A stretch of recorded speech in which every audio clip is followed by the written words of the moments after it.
rock, paper, scissors, shoot. I win. Rock, paper, scissors, shoot. Oh. Rock, paper, scissors, shoot. You win. 2 out of 3.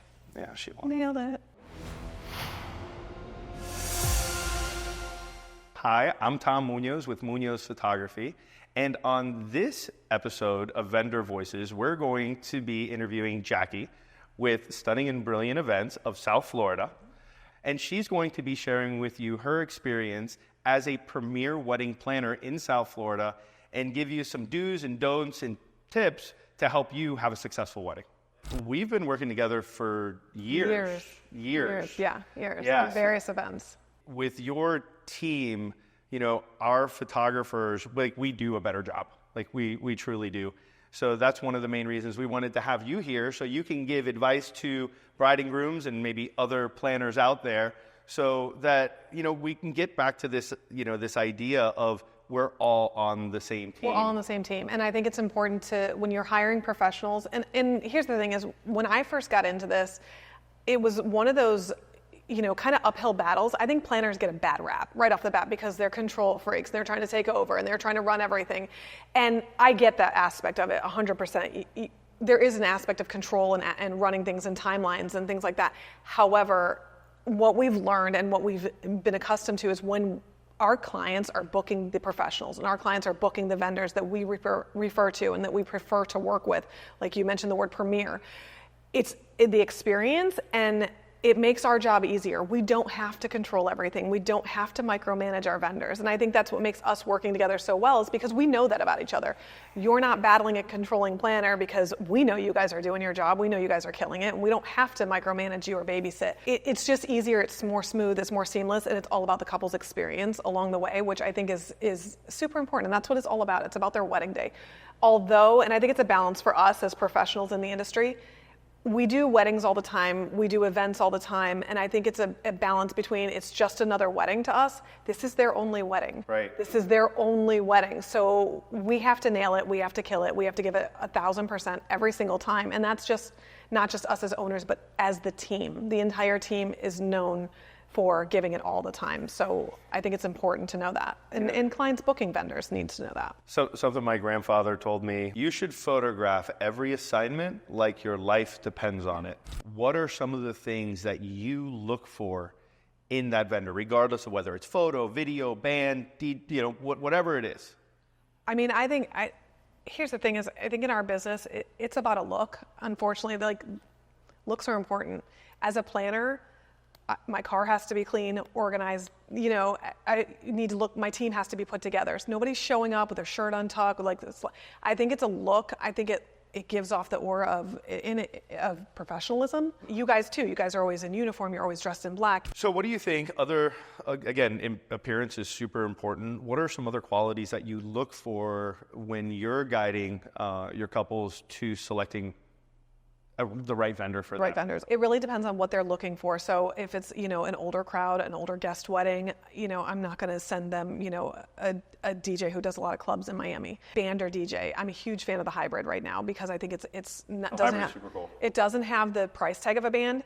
I think that bands sometimes can be locked into their genre, which is very difficult to match. But I also think that having that interaction and having that live aspect with, you know, ceremony music, cocktail music, having the saxophone get on the dance floor with the guests, it's amazing for photos. And I tell my clients all the time, like, think about the photos. Think about the photos. You know, you don't have to do tall centerpieces on every table, but do a mix of highs and lows. Your photos in every backdrop. When you're looking at the venue, that's your backdrop for every photo. Look at all these places. I know we work at a lot of certain venues, and when I have different photographers at those venues, they don't know the spots.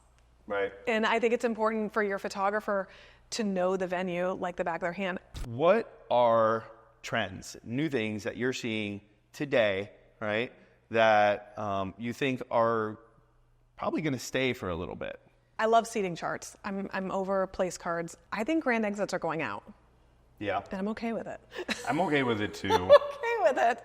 I think grand exits are going out. I think that a lot of the traditions are going out, and I think that people are making new traditions. I love right now bud vases. are big. What? Little bud vases instead of tall $400 centerpieces. Bud vases in very garden-esque weddings. Wait, you're way cooler than me. What's a bud vase? Okay, they're like a cluster of little bud vases along the table rather than the like garland. flower bud. Yeah, flower bud Oh. vases are big. I also am seeing a lot of couples step out of the box as far as decor. They're not doing the seasonal decor. So like my October and my November weddings are like pinks and blues and lavenders. I'm like, this doesn't feel like November, but it's very like, I just got a wedding published in Florida Brides magazine, November wedding, lavenders and bright blues and fuchsias. And I'm like, that is not feel like November, but it was stunning. So I think that the trends going now are they're bringing in their own style and their own trend, and they're not doing the garter toss and the bouquet toss. And I am seeing a lot of bouquet dedications as a surprise to moms of the brides and things like that. And we do weddings every weekend, and the bride stood up last weekend and she said, today I want to dedicate this. I've had some amazing moments with my dad today. I've had father of the first look with my dad and father of the bride dance, and he walked me down the aisle and she said, I want to dedicate the most beautiful bouquet I'll ever hold to the most beautiful woman in the room, and hand it to her mom. And I'm like, I do this every week. I'm like, oh God. Yeah. Things like that. Bouquets, dedications are very in. And I always tell my couples, they're like, well, what's in, what's out, what's it?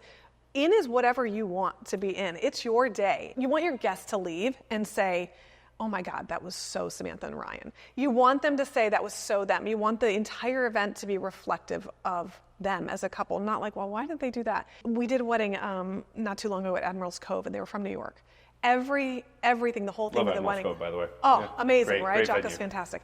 We did the whole theme of the wedding was the I Heart NY. It was I Heart KV. Was their dance floor wrap? Was their napkins? Was their cocktail nap? So little things like that, like you could just tell. They had a late night pizza station and things like that, New York style pizza. Yeah. So I think that whatever's reflective of the couple, if you met on a cruise, if you met, doing whatever. Make it your own.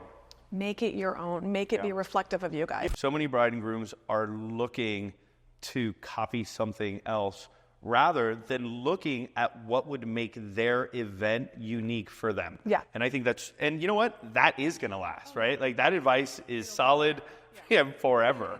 When you get engaged and you're planning and you're starting to think, between Alexa and Siri and everything popping up on your phone, it's like sensory overload. And I tell them, like, listen, just go on Pinterest and just pin everything you see that you like. You'll find as you look back at those boards, you're gravitating towards a certain way. Well, I want to thank you so much for coming. This has been an amazing first episode of Vendor Voices. So much fun. I'm excited to be back. We'll do it again. Yes. Next time we'll have wine. It'll be fun. Perfect. Tequila, whatever. Same difference. It's 5 o'clock somewhere. All right. Well, thank you again so much. Thank you. Thank you for having me.